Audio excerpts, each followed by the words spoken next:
Welcome to మనా chef. నా పేరు మాధవి. ఈరోజు మనం గ్రీన్ చిల్లీ చికెన్ రోస్ట్ లేదా గ్రీన్ చిల్లీ చికెన్ ఫ్రై ఎలా తయారు చేసుకోవాలో చూద్దామండి. ఇది నేను నెల్లూరులో ఒక హోటల్లో టేస్ట్ చేశాను. చాలా టేస్టీగా అనిపించింది. ఈ రెసిపీని మీతో షేర్ చేసుకుందామని ఈరోజు ఈ రెసిపీ చేస్తున్నాను. తప్పకుండా మీరు కూడా ట్రై చేసి ఎంజాయ్ చేయండి. చాలా రుచిగా ఉంటుంది. ఇప్పుడు ఎలా తయారు చేయాలో నేను చూపిస్తాను. ఫస్ట్ నేను ఇక్కడ 1/2 కిలో చికెన్ తీసుకున్నాను. చికెన్ని శుభ్రంగా 2-3 సార్లు కడుక్కున్న తర్వాత ఇలా చిన్న చిన్న ముక్కలుగా కట్ చేసి పెట్టుకోండి. మీకు కావాలి అంటే పెద్ద ముక్కలైనా వేసుకోవచ్చు. నేను తొందరగా వేగుతాయని చిన్న చిన్న ముక్కలుగా కట్ చేసుకున్నాను. దీంట్లో 1 టీ స్పూన్ కారం కొంచెం తక్కువ వేస్తున్నాను, ఎందుకంటే మనం మళ్ళీ పచ్చిమిర్చి వేస్తాం కాబట్టి. దీంట్లోనే 1/2 టీ స్పూన్ పసుపు వేసుకోండి. అల్లం వెల్లుల్లి పేస్ట్ 1 టేబుల్ స్పూన్, ధనియాల పొడి 1 teaspoon, garam masala 1 teaspoon, ఉప్పు రుచికి సరిపడా, అలాగే పెరుగు 2 టేబుల్ స్పూన్లు. గట్టి పెరుగు తీసుకోండి, టేస్ట్ బాగుంటుంది. మరి ఎక్కువ పులవకుండా చూసుకోండి.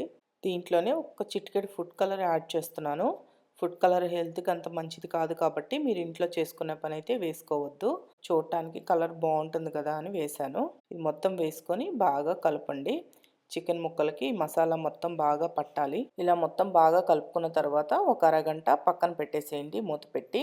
ఒక అరగంట తర్వాత స్టవ్ ఆన్ చేసుకొని ప్యాన్ పెట్టుకొని దీంట్లో 4 టేబుల్ స్పూన్లు ఆయిల్ వేసుకోండి. ఈ ఆయిల్ కాగిన తర్వాత దీంట్లో ఒక గుప్పెడు కరివేపాకు వేసుకోండి. కరివేపాకు వేసుకొని లైట్గా ఫ్రై అవ్వాలి. ఇలా లైట్గా ఫ్రై అయిన తర్వాత దీంట్లో 5 లేదా 6 పచ్చిమిర్చి ఇలా పొడవుగా కట్ చేసి వేసుకోండి. పచ్చిమిర్చిని కూడా వేయించుకోవాలి. ఇలా ఈ పచ్చిమిర్చి కరివేపాకు 2 వేగిన తర్వాత వీటిని తీసి ఒక ప్లేట్లో పెట్టుకోండి. ఇప్పుడు ఇదే ఆయిల్లో మనం ముందుగా నానబెట్టి పెట్టుకున్నాం కదా ఈ చికెన్ని వేసుకోవాలి. చికెన్ మొత్తం వేసుకున్న తర్వాత దీన్ని కలుపుకుంటూ ఒక 5 నిమిషాలు హై ఫ్లేమ్లో పెట్టి వేయించుకోండి. ఇలా ఒక 5 నిమిషాలు హై ఫ్లేమ్లో వేయించిన తర్వాత మరలా ఇంకొక 5 నిమిషాలు మీడియం ఫ్లేమ్లో పెట్టుకొని వేయించుకోండి. మనకి చికెన్లో నుంచి వాటర్ వస్తాయి. వాటర్ మొత్తం బాగా ఇంకిపోయి ఫ్రై అవ్వాలి మనకి. చూడండి, ఒక 10 నిమిషాలు వేయించుకున్న తర్వాత మీకు ఈ చికెన్లో ఉన్న వాటర్ మొత్తం ఇంకిపోయాయి చూడండి. మీకు ఇంకా కొంచెం వాటర్ ఉన్నాయంటే ఇంకొక 5 నిమిషాలు వేయించుకోండి, సరిపోతుంది. ఇది మనకి చికెన్లో ఉన్న వాటర్ మొత్తం పోవాలి. ఇలా బాగా ఫ్రై అయిన తర్వాత దీనికి మూత పెట్టి ఒక 10 నిమిషాలు మధ్య మధ్యలో కలుపుకుంటూ మూత తీసి వేయించుకోవాలి. బాగా ఫ్రై అవ్వాలి మనకి చికెను. ఇప్పుడు ఒక 10 నిమిషాల తర్వాత మూత తీసి చూడండి చికెన్ బాగా వేగింది కదా.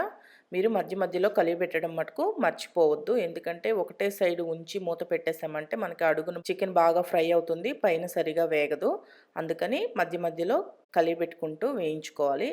ఇప్పుడు మనం ఆల్రెడీ వేయించి పెట్టుకున్నాం కదా కరివేపాకు, పచ్చిమిర్చి, ఇవి 2 కూడా వేసి బాగా మొత్తం కలిసేటట్టు కలపండి.